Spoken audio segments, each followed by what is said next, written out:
You know what time it is, people. Time to talk about the world's greatest detective, who isn't Batman.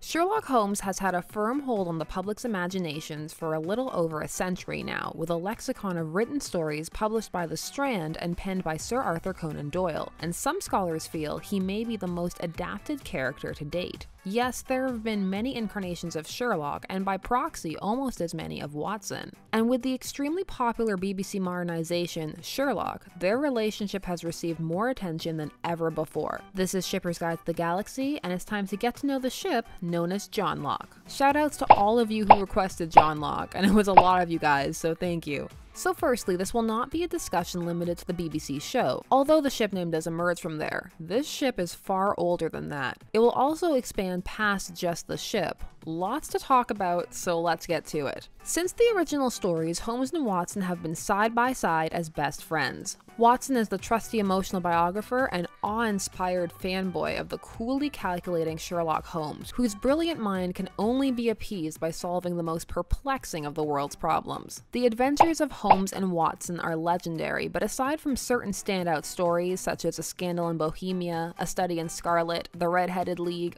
as well as several others, what has really stood the test of time is their partnership.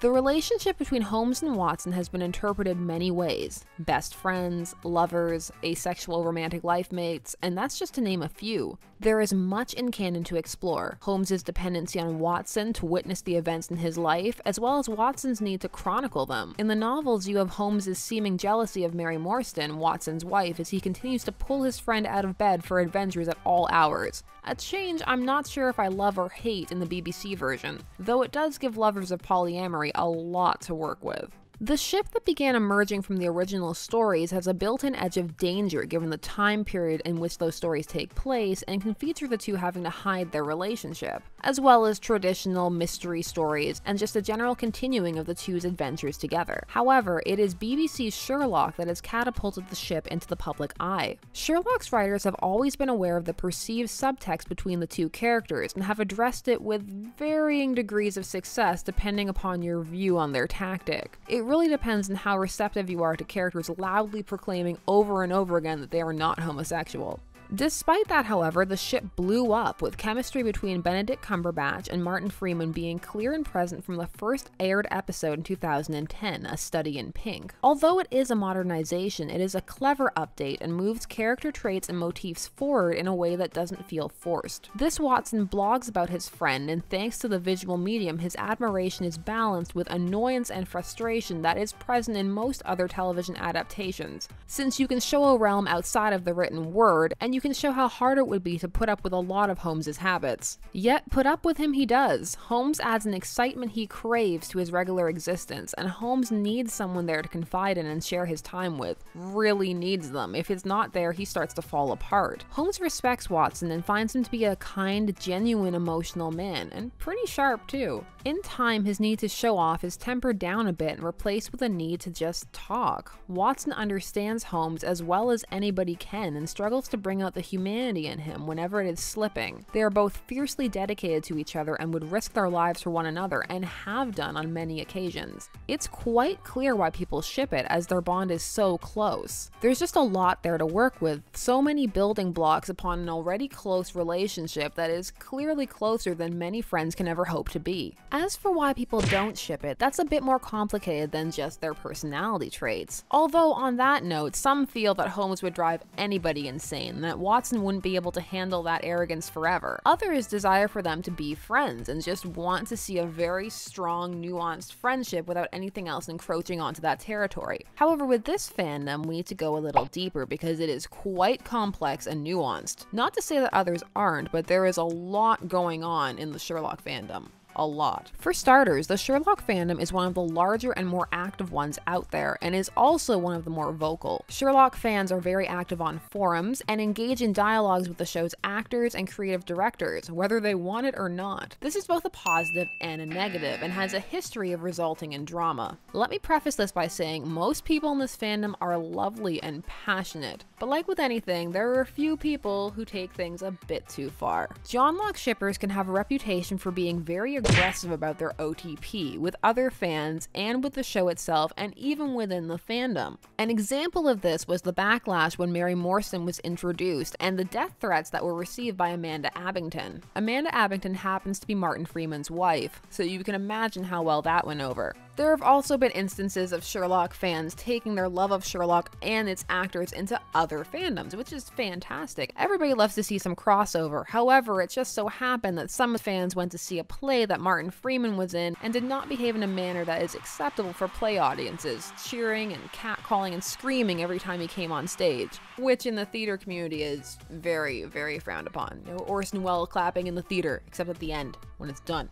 Also, since Sherlock is so popular and people tend to be so passionate about it, in the fan community, this can translate into there being higher expectations placed on fiction, as this community has large sections that have become fanon. Fanon being headcanons that are now embraced by so many they have become integrated into the fandom. This can result in people being told to research more, or that there are just more rules. So for example, in another fandom, if you made a mistake where it might be acceptable, here it may not be. Now there's nothing wrong with wanting people to know the basics of your fandom, and if you are a fan, it is cool to do a little bit of research before you jump right into it. However, it's also not cool to punish someone for not knowing something. Not everybody's at the same level in their fan experience as everybody else, and they shouldn't be penalized for that. Now, if you do want to do research, because this fandom is so large, there are many places to do so. There are whole podcasts dedicated to this, such as 3 Patch Podcasts, also whole channels dedicated to the lore, such as Rebecca TJLC Explained. So if you want to know all there is to know about BBC JohnLock, there are many avenues to check it out. So the thing with this fandom is that it can be both wonderful and intimidating. As you know, nobody wants to be called a noob. But honestly, don't let the fandom's reputation scare you away. Most people are lovely and welcoming, and it's such a large group working with such fascinating source material that it gives rise to fics about concepts that are most often ignored.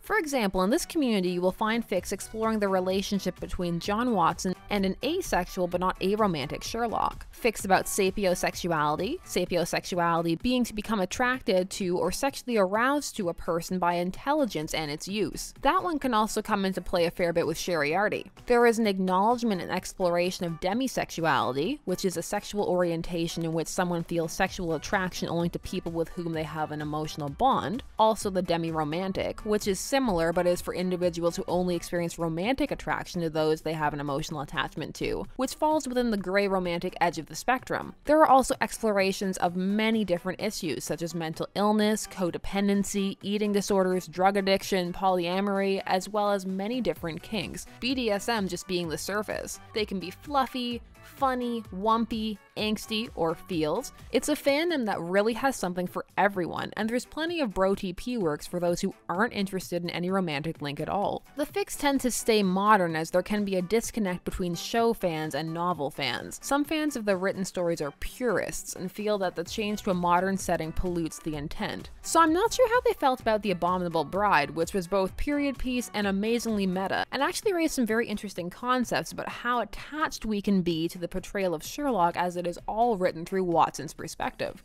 Very interesting stuff. I personally liked it a lot. Vice versa, some modern fans have no interest in seeking out the Victorian-era novelizations. Some feel that people in this fandom take it too seriously, but that in itself is a problematic statement, for who deems what is worthy of attention and study? Although again, things do sometimes go too far when fans push their fanons and expectations onto showrunners and creators. As much as fans may come to feel that a work belongs to them or owes them its success, it's still creation of those who are putting it forth. Creators shouldn't flat out ignore fans or try to trick them, looking at you, the 100, but at the same time, nor can fans expect everything they want to happen on the show. And it's never cool to cross the line and attack people's spouses or send death threats or demand that actors share your OTP.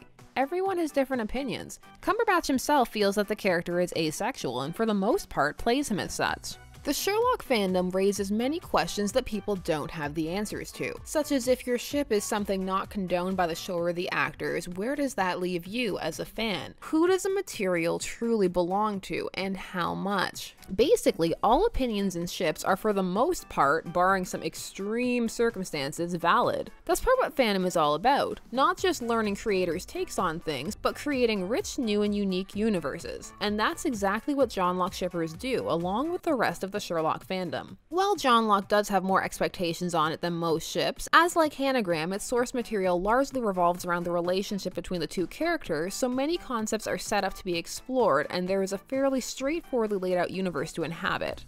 Like that's ever stopped anybody though. Get me my high school AU here, stat. No matter how you like them, Victorian, modern, Femme Watson, old school, even older school, together, best friends, Watson is secretly the genius, however you'll have them. These two have one of the iconic fictional relationships out there, worthy of respect and being explored. There's so much to talk about here, such as a more in-depth exploration of Sherlock's relationship with its fandom, as well as subsets and common fic tropes, but we would be here all day. But I'll gladly come back here if anyone is interested. What's your favorite portrayal of Holmes and Watson? Share down below. I'm actually a huge fan of Jeremy Brett and David Burke from the 1980s. Thanks so much for watching. Don't forget to like, share, comment, and subscribe. Check out social media to stay up to date, and as always, stay tuned, for there are as many ships out there as there are stars in the sky.